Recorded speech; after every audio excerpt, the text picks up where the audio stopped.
ஒரு சங்கம் என்பது பல பேரை வாழ வைக்க வேண்டும். குறிப்பாக அண்ணன் அருணா தொல்காப்பியனை பற்றி சொல்ல வேண்டும் என்று சொன்னால் மிக எளிமையானவர். நான் அவரோடு ஒரு 10 ஆண்டு காலம் பயணித்துக் கொண்டிருக்கிறேன். நான் எந்த ஒரு இயக்கங்களுக்கும் நாங்கள் செல்வதில்லை. நாங்கள் சார்ந்திருக்கக்கூடிய தமிழ்நாடு தனியார் பள்ளிகள் முன்னேற்ற சங்கத்தினுடைய சார்பிலே கல்வி சார்ந்த நிகழ்ச்சிக்கு மட்டும்தான் செல்கிறேன். ஆனால் அவருடைய அழைப்பை ஏற்றுத்தான் நான் ராமநாதபுரத்தில் இருந்து இந்த நிகழ்விற்காக வந்திருக்கிறேன். நான் மட்டுமல்ல, எங்களுடைய நிகழ்விற்கு ஒரு 17 பேரை நானும் அழைத்துக் கொண்டு வந்திருக்கிறேன்.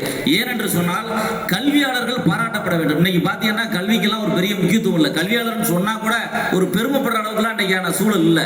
அதையும் தாண்டி இந்த மாதிரியான இயக்கங்கள் அவர்களை என்ன செய்றாங்க, இந்த மாதிரி விருது கொடுக்கையில் அவங்களை கௌரவப்படுத்தும் போது அவங்க அடுத்த கட்டமா வெளியே தெரிய வர்றாங்க. அது மட்டும் இல்லை, இப்போ நிறைய பேருக்கு மேடை கிடைச்சிருக்கு, நிறைய பேருக்கு அந்த மேடை கிடைக்காம இருக்கு, அவ்வளவுதான். ஆனால் கிடைத்தவர்களுக்கெல்லாம் பாராட்டுகள். இன்னும் பல பேர் இந்த விருதுகளை பெற இருக்கிறீர்கள். அதற்காக பல அரசியல் கட்சியை சார்ந்தவர்கள் வந்து கொண்டிருக்கிறார்கள், இன்னும் வர இருக்கிறார்கள். ஆனால் இந்த நிகழ்வை அவர் எவ்வளவு சிரமப்பட்டு நடத்தி இருக்கிறார் என்று நான் வியந்து பார்க்கிறேன். ஏனென்று சொன்னால் இத்தனை அரேஞ்ச்மெண்ட்ஸை பண்ணணுங்கிறது சாதாரண விஷயம் இல்லை. அவரை நான் வந்ததிலிருந்து பார்க்குறேன், ஒரு நொடி கூட அவர் ஃப்ரீயா இல்லை. உண்மையிலே அவருடைய நீங்க வந்து எல்லாரும் அவரை வாழ்த்தணும். ஏன் அப்படின்னா இத்தோடு அவர் சோர்ந்துடக்கூடாது, இன்னும் பல நிகழ்ச்சிகளை நடத்த வேண்டும். உங்களை போன்ற கல்வியாளர்களை கௌரவப்படுத்துவதற்கு அண்ணனை போன்றவர்கள் கட்டாயம் என்ன செய்யணும் வேணும். இப்ப நாங்களே பல மாநாடுகளை நடத்தியிருக்கோம். நான் நடத்திய போதெல்லாம், அழைத்த போதெல்லாம் என்னுடைய அன்புக்கு கட்டுப்பட்டு வந்தவர்.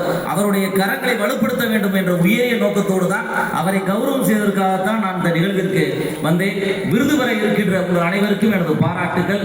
மென்மேலும் நீங்கள் வளர வேண்டும். இந்த தமிழக கல்வியாளர் பேரவையும் உளுந்தூர்பேட்டை முத்தமிழ் சங்கமும் இன்னும் இணைந்து பல கல்வியாளர்களையும் பல விருதாளர்களையும் உருவாக்க வேண்டும் என இந்த நேரத்தில் கேட்டு வாய்ப்பளித்த அத்தனை உள்ளங்களுக்கும் நன்றி கூறி விடைபெறுகிறேன். நன்றி, வணக்கம்.